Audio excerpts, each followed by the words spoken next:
Al menos 40 personas perdieron la vida y decenas resultaron heridas en medio de un ataque de las fuerzas israelíes en el campo de refugiados de Al-Mawasi, en el sur de la Franja de Gaza. Según el ejército, el bombardeo tenía como objetivo uno de los directos responsables de los ataques de Hamás del 7 de octubre. Reportes indican que familias enteras habrían sido asesinadas. Ampliamos desde Jerusalén. La región de Moscú vivió este martes el que es considerado el mayor ataque con drones ucranianos hasta la fecha. Se habla de decenas de vehículos no tripulados que dejaron al menos un muerto. Del lado ucraniano, Kiev aseguró que Moscú también atacó con 46 vehículos no tripulados y 38 de ellos fueron destruidos, al tiempo que las fuerzas rusas indicaron avances en la región de Donetsk. Tenemos reporte.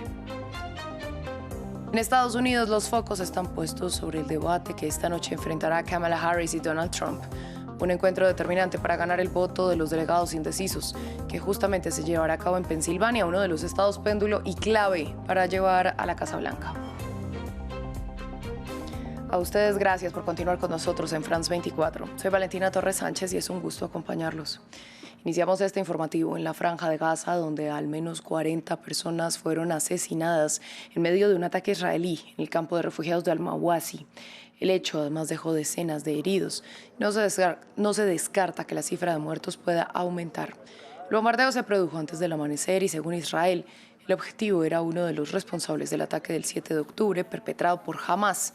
Recordemos que ese campamento acoge a decenas de familias que tuvieron que huir por las órdenes de evacuación del ejército israelí en otras zonas del enclave palestino. Nos pidieron que evacuáramos Rafah y nos fuimos como todos los demás que se fueron. Nos dijeron que fuéramos a Al-Mawasi, a las zonas seguras. Nos fuimos a las zonas seguras. Miren a su alrededor, miren su idea de seguridad.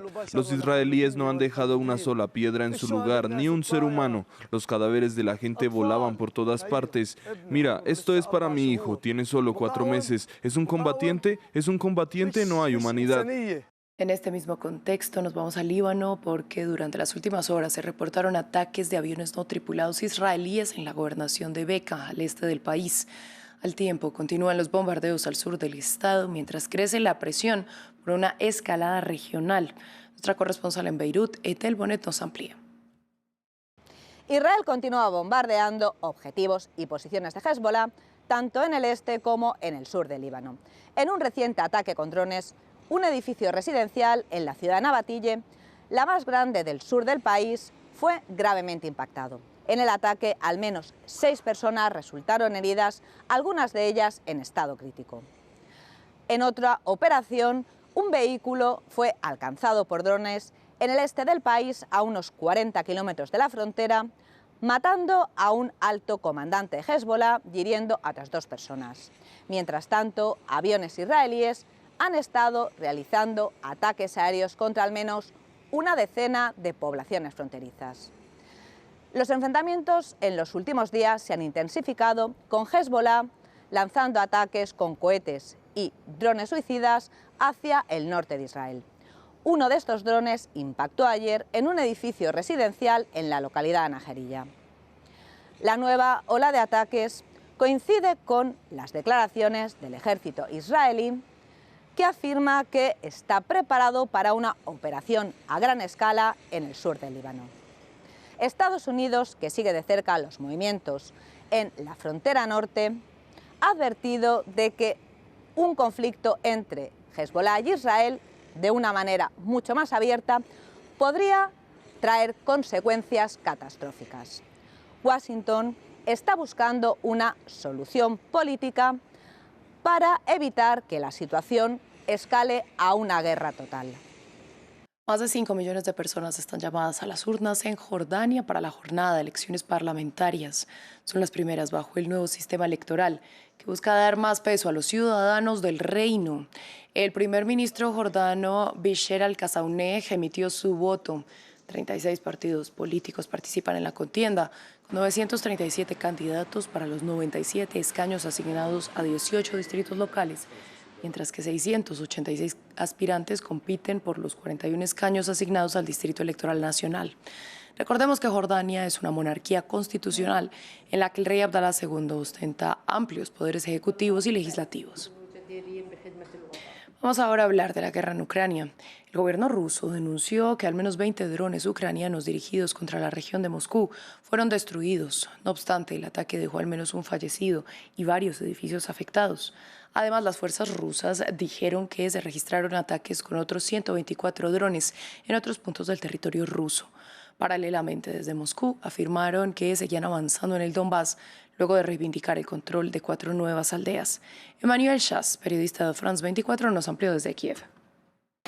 Moscú anunció que Ucrania lanzó anoche un ataque masivo a gran escala con drones contra Rusia. Más de 140 drones apuntaron a varias regiones, incluido Kursk, Bryansk, Belgorod en la frontera ucraniana, pero también a Moscú sin que Kiev haya confirmado el ataque. Este tipo de operaciones han sido cada vez más frecuentes desde el principio del año y constituyen una respuesta al ataque ruso en Ucrania. Y con estas operaciones, Kiev está usando sus propios drones, sus propias armas para atacar bases aéreas y objetivos militares rusos. Y en Moscú, estas huelgas provocaron retrasos en los aeropuertos, así que daños materiales.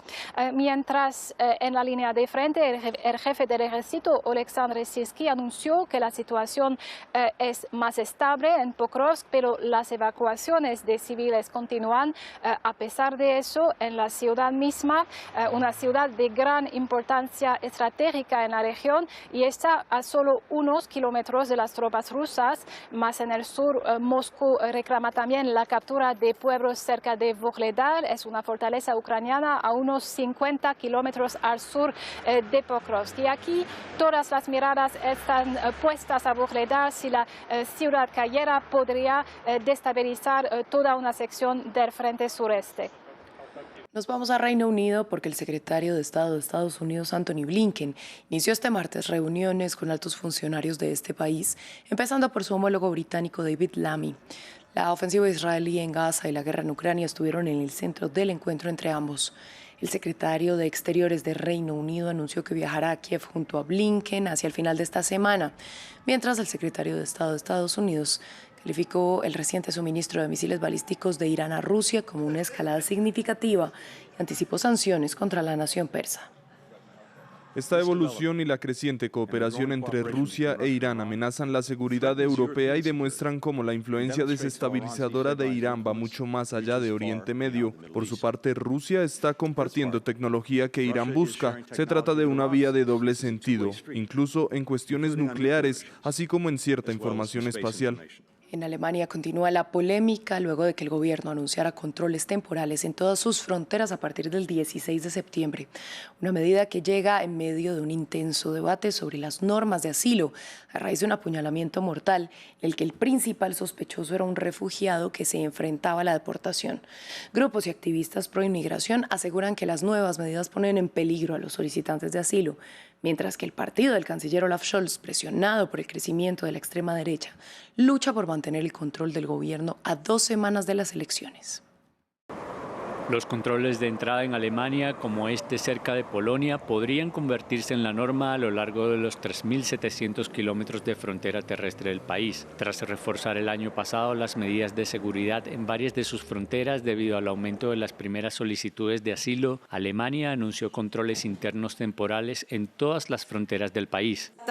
Son las mismas medidas que estamos adoptando ahora con la República Checa, Polonia, Austria y Suiza. Después lo haremos también con Francia, Bélgica, Luxemburgo, Países Bajos y Dinamarca. Lo he ordenado hoy y ya he informado a la Unión Europea. Por ahora, los controles durarán 6 meses. La decisión llega tras el mortal apuñalamiento masivo del mes pasado en Solingen, reivindicado por el grupo Estado Islámico y que encendió un intenso debate sobre las normas de asilo cuando se supo que el principal sospechoso era un refugiado sirio que se enfrentaba a la deportación. Pero grupos y activistas pro inmigración temen que la medida exacerbe los sentimientos contra los migrantes. Existe un peligro real de que se produzca una especie de pérfido juego de ping-pong, y eso es exactamente lo que la legislación europea quiere evitar, que ningún Estado miembro de la Unión Europea se considere responsable y que las personas que buscan protección sean desviadas de un lado a otro. Alemania ha sido uno de los pocos estados que ha mostrado solidaridad y si ahora también se aleja de esta oposición, entonces probablemente viviremos simplemente una carrera de egoísmos. La decisión llega después de que Alternativa para Alemania, el partido de extrema derecha contrario a la inmigración, obtuviera una histórica victoria electoral en el estado oriental de Turingia. En Brandenburgo, el partido socialdemócrata del canciller Olaf Scholz hace todo lo posible por mantener el control del gobierno antes de las elecciones dentro de 2 semanas. Cambiamos de tema y vamos a Estados Unidos, donde la atención se centra en el debate de los candidatos a la presidencia para las elecciones del 5 de noviembre. Kamala Harris y Donald Trump se encontrarán frente a frente esta noche en Pensilvania, uno de los estados péndulo y clave para llegar a la Casa Blanca. Será la oportunidad para que ambos aspirantes expongan sus propuestas y convenzan a los delegados aún indecisos. Trump y Harris, 2 estrategias y un objetivo, con un ojo puesto en el debate y otro en la Casa Blanca. Veremos qué ocurre el martes por la noche. ¿Habrá alguien atento? Salí de la preparación del debate para buscar estas especias. Esta es la mejor parte de la preparación del debate. Harris acumula años de experiencia en debates televisados desde que fue elegida fiscal del distrito de San Francisco en 2002, en uno de ellos contra el exvicepresidente de Trump, Mike Pence. Y Trump ha ejercido de oponente formidable en varios debates. Harris tiene como asesor a Philip Reince para preparar los simulacros, un hombre que ha trabajado para Hillary Clinton anteriormente, quien justamente perdió las elecciones contra el hombre que hoy volverá a subirse al estrado, mientras Trump confía en Tulsi Gabbard, quien fue rival de Harris en unas primarias demócratas. El duelo genera muchas expectativas. Estoy indecisa, pero lo que mejor se ajusta a mi voto son los republicanos. Pittsburgh es un pueblo demócrata y espero que todo el mundo aquí vote. Yo lo haré por Kamala Harris. Un debate entre una vicepresidenta y exfiscal general conocida por su asertividad y un hombre de negocios conocido por su estilo sarcástico y a veces ofensivo. Los expertos aconsejan a Trump que controle su temperamento en el debate y a Harris que se muestre tranquilizadora y presidencial. Vamos ahora a Venezuela. Nicolás Maduro reaccionó al exilio del líder opositor Edmundo González Urrutia. El gobierno bolivariano aún no ha demostrado ante la comunidad internacional su victoria en los comicios del 28 de julio a través de la publicación de todas las actas electorales, mientras que González Urrutia y su aliada María Corina Machado, con una victoria autoproclamada pero tampoco verificada, afirman que continuarán luchando por el país. El informe es de Samuel Salgado Castro. El exilio de Edmundo González Urrutia, que según las actas electorales publicadas por la oposición ganó las elecciones presidenciales de julio en Venezuela, marcó el inicio de una nueva etapa en la pugna política venezolana. Así lo afirmó el presidente Nicolás Maduro en su programa habitual Con Maduro Más, quien reivindicó su victoria en las elecciones del 28 de julio sin que aún el Consejo Electoral haya publicado todas las actas oficiales que comprueben los resultados. Hoy el país está tranquilo. El país aplaude lo que ha sucedido. Maduro felicitó la decisión de Urrutia de exiliarse en España. Al embajador González Urrutia, en Madrid, le digo, mi respeto a su decisión, todo mi respeto a la decisión que usted ha tomado. Pero tras las declaraciones del portavoz del Departamento de Seguridad de Estados Unidos, John Kirby, sobre lo que debería ocurrir en Venezuela, lo que tiene que suceder después es que el señor Maduro tiene que escuchar el llamado de la comunidad internacional y francamente del pueblo venezolano y liberar los datos para que todo el mundo pueda ver lo que el pueblo venezolano votó y que sus aspiraciones democráticas se cumplan. Maduro respondió con acusaciones. Todas las declaraciones que hay contra Venezuela ahorita en este tiempo, que están en pleno desarrollo, llámese Blinken, Brian Nichols, John Kirby, todas tienen precio. Se están volviendo multimillonarios con el lobby de Miami. Sin embargo, se muestra confiado en que los inversionistas estadounidenses destinen su dinero a la frágil economía de Venezuela, a pesar de la diatriba entre Washington y Caracas. Con el principal candidato presidencial de la oposición en España, el gobierno venezolano pretende pasar la página de los cuestionados comicios. Es todo por el momento en France 24, pero quédense con nosotros que hay más.